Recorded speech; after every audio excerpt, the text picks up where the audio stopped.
My best friend and her ex-husband were couple goals. At least I know that my best friend loved him so much.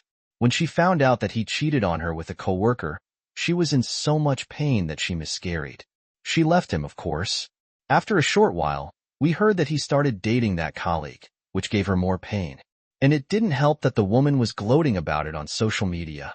Anyway, my friend started speaking to her ex again and told him that she missed him, etc.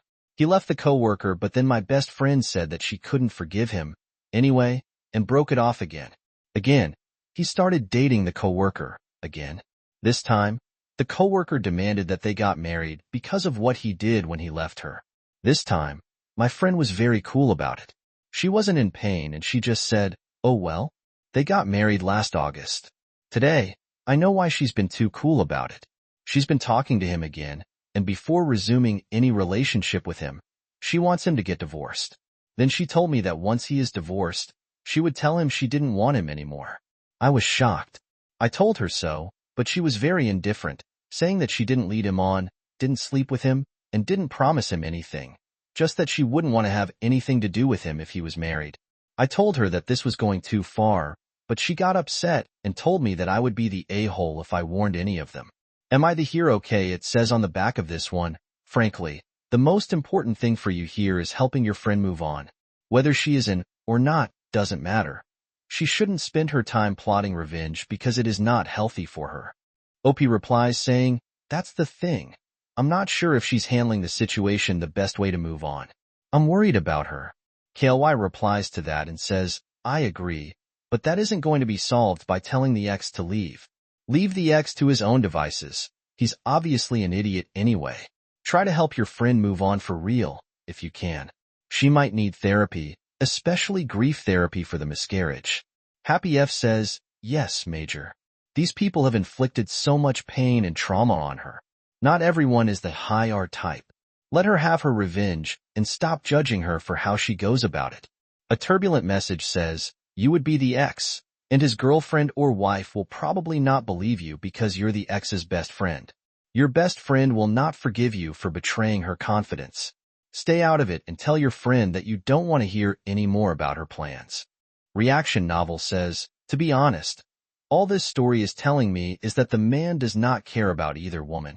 He most likely was never loyal to the affair partner anyway and just likes playing games between two women who seem to be vengeance towards each other. Your friend wants to show the affair partner that she isn't special, and the affair partner wanted marriage to make her win seem solid. Yeah, just stay out of it because if you can easily be convinced now, even if it wasn't your friend, it was going to be another woman. He seems to struggle with temptation." Plant Whisper of Banana says, "Do you know what I think? You should stay out of this. The ex-husband deserves this, and his current wife isn't much better. Plus, if anything, this would probably be doing her a favor as he's messing around behind her back too. Now, what an absolute piece of garbage. It's incredible. Just be there for your friend, and if this is what she wants to do, let her. It's not healthy, but whatever. She's been through a lot. Maybe this will help her to gain closure. If she goes through with it and she's still obsessing over getting revenge on him, I would recommend stepping in and helping her to get external support, such as therapy." A lot of the comments in this one were basically wanting that revenge, saying let her go through with it, and some people saying you're siding with a husband. Maybe some people even suggesting that she's got a thing for the husband if she was to tell him. Many people talking about, revenge being therapeutic for some people, maybe even closure for some. I think for myself, I would step in and say anything, but I would certainly be concerned about my friend's mental state in that time. If it is going to give them some kind of closure, or are they just in so much pain from what they've been through? Miscarriage, infidelity, their whole life been turned upside down, and then having to watch someone go and get married again. And constantly having that guy to the forefront of your mind can't be healthy for you. I know it's a very obvious thing to say, but I'm encouraging her to seek that professional help to try and help her through things like the infidelity, the miscarriage, and everything that's gone on. And just remove her ex-husband out of her life because that's what she deserves. The OP came in with an update and said, "So here is my update on what happened to my best friend and her ex-husband." Or try to link the original post again. I ended up not warning the ex-husband like you guys advised me not to. Again, I will not divulge any information about locations, names, or age. Shortly after my post, my best friend asked her ex-husband to make his divorce announcements public, to say how he regretted it and how he still loved her and wanted things to work out between them. I guess she wanted everything to be on social media for everyone to see. He was more than willing to do it. Afterwards, he thought everything was going to be fine between them because he did everything she told him to. He showered her with flowers sent to her place every morning and expensive gifts that my best friend just kept in her unopened. She told him that she didn't trust him yet because as long as the divorce wasn't finalized, he could always take advantage of her and go back to his coworker. The divorce was finalized last week, and of course, the first thing her ex did was calling her to tell her the news. After that, she ghosted him, and she hasn't answered his call since. I met her yesterday, and she was so elated. I've never thought that vindictiveness and revenge would make someone this happy. She said this was the first time she felt happy since she found out about the affair. I felt very sad inside, and I don't know why. I love my friend, and I don't want her to change, but I don't recognize her very much. I asked her if this was it, if she really felt happy, and she said that she did. She was ready to move on. I asked her what if he and the colleague ended up back together. She said that she would not care at all, that she hoped that they would get back together, now with what happened always being between them. She wouldn't begrudge them moving on separately or together. She didn't care anymore. She sent back all the unopened gifts.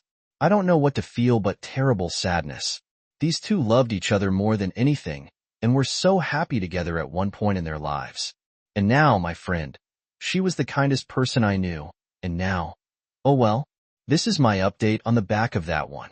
There was a couple of comments. Cool Stick said, there's a reason people hate cheaters so much. The damage it does is severe. Consistent Ads says, let me get this straight. 1. He cheats with a coworker, causes her a late miscarriage. 2. Dates the coworker. 3. Begs for the wife back. They talk, he's still a cheater, she doesn't trust him. So he goes back to the same coworker or marries the coworker. So he won't leave her again. Still begs for the ex, she said. Publicly declare love and divorce her.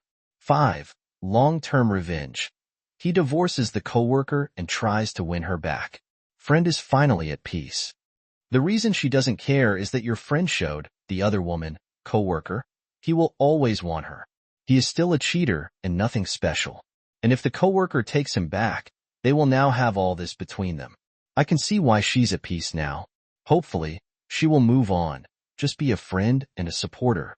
These two loved each other more than anything, and were so happy together at one point in their lives. Love wasn't enough for him to betray her and cause her the most pain a person can have. The op says that, see you next Tuesday, was all over social media, gloating about her relationship with him. Emma literally copy and pasted her exact words and verbiage for her ex to use as he announced how happy he was that she was giving him a second chance. The exact same words he had many posts about how regretful he was and how he would not miss this chance.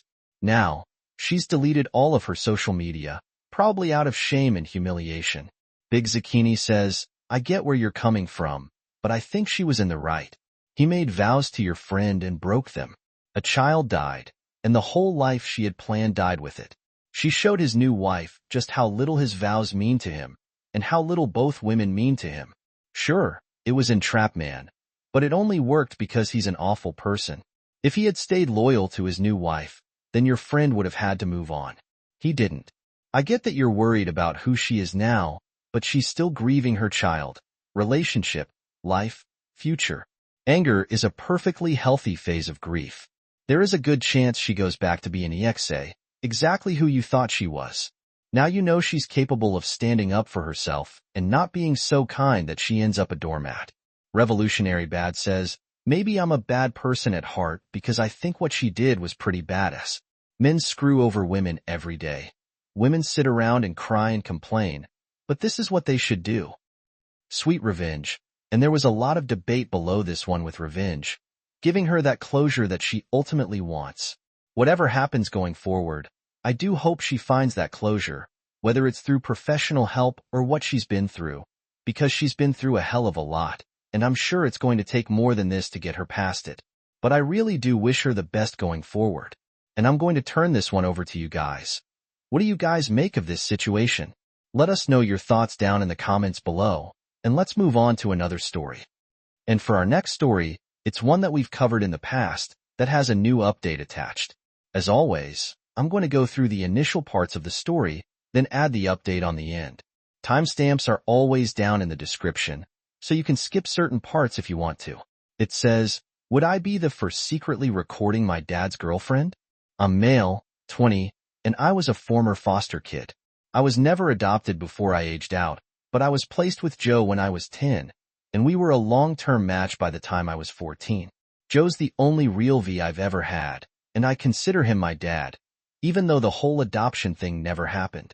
When I first moved in with Joe, he was married, but his wife passed away suddenly when I was 12. That was tough on both of us, but we managed to get through it together. Now, Joe's been dating his current girlfriend, Sarah, for about 2 years. She didn't come over much, and when she did, it was pretty brief.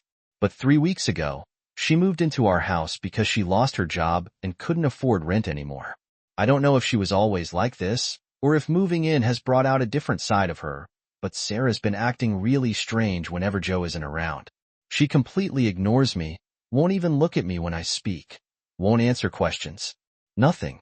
At first, I thought it might be some kind of anxiety thing, but now it started getting worse. For example, when Joe's at work and I'm in the lounge watching a movie, she'll come in and start blasting on our phone or playing music, totally disregarding the fact that I'm there. When I ask her to turn it down, she just flat out ignores me. And it's not just the ignoring that's the problem. She started saying some pretty nasty stuff about me too. She FaceTimed her friend while I was in the room and talked about how lazy I am and how I don't contribute anything to the household. Yesterday, I was sitting on the sofa watching the new Deadpool movie when she came in and sat across from me, FaceTiming her friend again.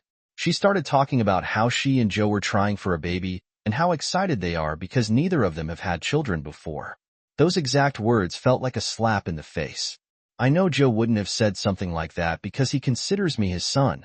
So either she's making it up, or I don't even know what. I haven't told Joe about the things she's been saying to her friend because I don't want to mess up his first real relationship since his wife died. But this situation is seriously eating me up inside.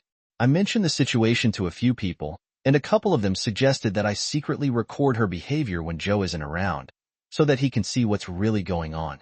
It seemed like a good idea at first, but when I talked to one of my close friends about it, he said that secretly recording her could just make things worse. He thinks it might make Joe feel like I'm going behind his back and could cause even more tension, especially if Sarah twists it to make me look bad. So, would I be the one to blame if I secretly recorded her to show Joe what she's really like, or should I just avoid it altogether? I don't want to seem like I'm trying to sabotage his relationship, but I'm not sure what else to do. November says I need to talk to Joe. You can record it in case he doesn't believe you, but you need to talk to him ASAP. And you might also have to work on your exit plan in case it backfires, which it can. People in love do strange things at times, not the issue at hand. Op says, I don't think Joe would ever kick me out, but you're right. I should have a backup plan just in case. Carl says, so many parents kick out kids when new relationships form, and the kid doesn't get on with a new spouse. Don't be blind, Ed, to something that has a huge possibility. You're an adult, and Joe's girlfriend could have the very easy argument that you're an adult and need to move out, so they can work on furthering their relationship. Having a child together would absolutely be a reason he would side with her, not the one who had a curiosity. Only explain that you lounge and watch TV. Are you contributing to the household in any way? If Joe's girlfriend is contributing to the household, I can see why she would have an issue. Floating you, Op says, well, I'm still at college. Americans would call this high school, but it's summer. As a foster care lever, Joe is paid £300 per week by the government to support me until I finish. This will carry on until I finish university or I'm 25, whichever is first. I also get universal credit, which I use for most of my expenses. Opie talks about the high school and says, high school usually ends at 18 here, but I've had to redo some learning that I missed. There are a couple of comments, saying that Opie is lazy, they need to get off their ass, etc. Someone saying it's time to fly the nest, build your own life, you're an adult. This comment was replied to with someone saying, This young man didn't have a stable home until he was 10. He went through a traumatic childhood, and his life trajectory is not the same as most people's. So developmentally, it may be important for him to take a little longer to feel safe and confident. He's still finishing his secondary education due to those complications. You have literally no idea what opportunities he does or doesn't have. As long as his father is happy to have him there, who are you to tell him he needs to leave home? What a shitty, presumptuous thing to say. So Op came with a first update and said I decided to talk to Joe directly instead of secretly recording Sarah. I thought it would be more mature, sensible, and non-confrontational to handle things face-to-face. My mindset was that if he didn't take it seriously, then I'd consider recording to show him what was really going on. When Joe got home from work, I asked him to talk privately in my room. He seemed a bit confused at first, but I made it clear that I wasn't trying to sabotage his relationship. I just needed to tell him that something Sarah was doing was making me uncomfortable. I reminded him about how she ignores me and mentioned how she plays videos while I'm watching TV. But when I told him she said that he didn't have any children, that they were trying for a baby, he looked really upset.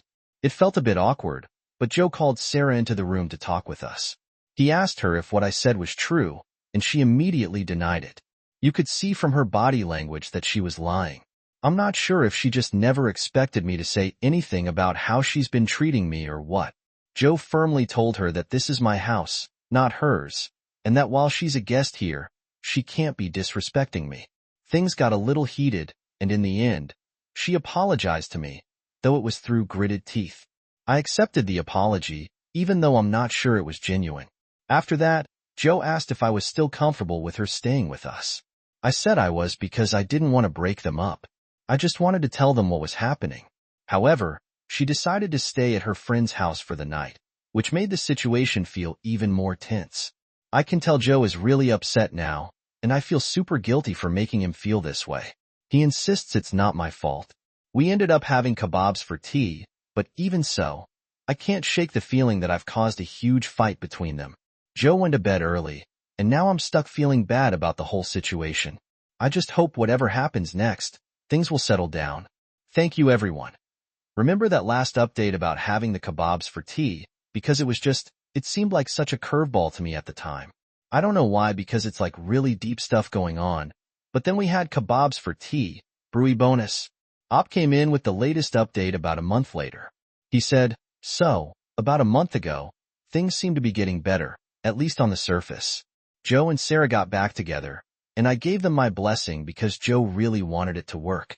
Sarah even moved back into the house, and she was actually being decent to me, which was a change. But, honestly, I always felt like she was just putting on an act. I had this nagging feeling that she didn't like me and was only being nice because her other option was to be homeless. It all went downhill really fast, though. Less than a week after moving back in, Sarah announced that she was pregnant with Joe's baby. That's when the real chaos started. She dropped this ultimatum on Joe. Either I move out, or she'd break up with him and make it impossible for him to be involved with the baby. Joe was torn because he didn't want her or the baby to be homeless, but he also made it clear that I wasn't going anywhere. I'm his family, and he wouldn't kick me out for anything. So, Joe told Sarah that they'd have to break up for good after she gave him the ultimatum. He even kicked her out again, which is when things got even crazier. Sarah started messaging Joe, saying she was going to get an abortion because she couldn't afford to be pregnant. Joe, being the good guy he is, offered to send her money and even pay for rent so she wouldn't be homeless. But she kept playing games anyway. I was borrowing Joe's iPad one day and saw that Sarah's iMessage was still linked to it. I accidentally stumbled across her messages to her friend, where she admitted she wasn't pregnant at all. She was just lying to get money from Joe, and this whole plan to drag him along for months before pretending to get an abortion. She even said she was going to make Joe's life miserable because he kicked her out. I felt sick to my stomach reading those messages. I took a screen recording of the entire chat, including the phone numbers and everything, so she couldn't deny it or say that it was faked. When I showed Joe, he was completely heartbroken. He stopped sending her money, but he's now unsure what to do next. He's even thinking of reporting her to the police for fraud, but part of him just wants to cut her out of his life completely and move on. I've never seen Joe this hurt, and I feel so guilty because I know all of this is stressing him out. I'm still in shock over how horrible Sarah turned out to be. Even with everything that's happened before, I never thought she'd do something this low. Now we're just trying to figure out how to move forward from all of this. So, Op said that he stopped sending her money, which means he had been sending it. So, can something legally be done about that? You'd have thought so, right? Because you have proof she's lying about it. But that's why she was getting the money in the first place. So I hope there is some consequence for her actions in this. But at the same time, I would understand why Joe would want to just separate and be done with that nonsense. She sounds like an absolute toxic individual.